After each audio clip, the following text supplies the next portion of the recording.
शीर्षक कर्म का लेखा और आत्मा की सच्ची परीक्षा। गरुड़ पुराण का चौथा अध्याय हमें जीवन का वो सत्य दिखाता है जिसे इंसान जीते जी अक्सर भूल जाता है। भगवान विष्णु गरुड़ जी से कहते हैं, हे गरुड़, मनुष्य संसार में धन, शरीर और संबंधों को अपना मान बैठता है, लेकिन मृत्यु के बाद इनमें से कुछ भी उसके साथ नहीं जाता। साथ जाते हैं तो केवल कर्म।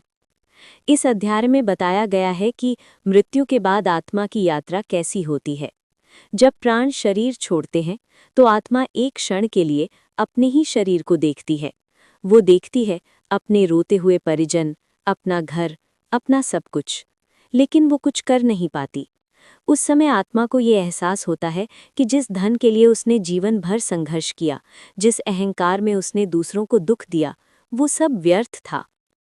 कर्म ही सच्चे साथी।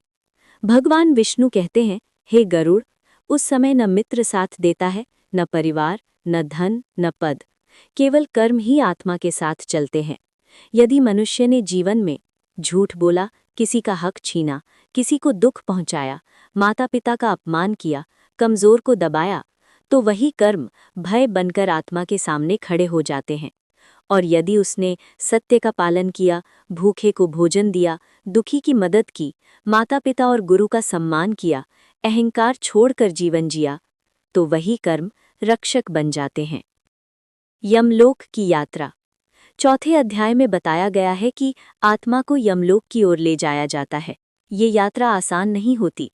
जो मनुष्य जीवन में पाप में डूबा रहता है, उसके लिए ये मार्ग भय, पीड़ा और पश्चाताप से भरा होता है। लेकिन जिसने धर्म का पालन किया होता है, उसके लिए यही मार्ग शांत और सरल हो जाता है। यमराज स्वयं कहते हैं, मैं किसी को दंड नहीं देता, मनुष्य अपने कर्मों से स्वयं अपना न्याय करता है। दान और पुण्य का रहस्य। गरुड़ पुराण का ये अध्याय दान के बारे में एक गहरी बात सिखाता है। कहा गया है, दान केवल धन का नहीं होता। किसी भूखे को रोटी देना, किसी दुखी को सहारा देना, किसी टूटे मन को उम्मीद देना, ये सब महान पुण्य है। लेकिन दिखावे के लिए किया गया दान पुण्य नहीं बनता। भगवान विष्णु कहते हैं, दान वो है जो अहंकार के बिना किया जाए। सबसे बड़ा पाप। इस अध्याय में कुछ कर्मों को अत्यंत गंभीर पाप बताया गया है। माता पिता का अपमान, गुरु की अवहेलना, अतिथि को खाली हाथ लौटाना, किसी की मजबूरी का मजाक उड़ाना। कहा गया है, जो अपने जन्म देने वालों का सम्मान नहीं करता, वो चाहे जितना भी पूजा पाठ कर ले, उसे शांति नहीं मिलती। मृत्यु की सच्चाई। गरुड़ पुराण का चौथा अध्याय मनुष्य को चेतावनी देता है। मृत्यु न उम्र देखती है, न धन, न पद। इसलिए मनुष्य को हर दिन ऐसा जीना चाहिए मानो आज ही आखिरी दिन हो, डर में नहीं बल्कि धर्म और करुणा में। अध्याय का अंतिम संदेश। भगवान विष्णु अंत में कहते हैं, हे गरुड़, जो जैसा करता है वैसा ही पाता है।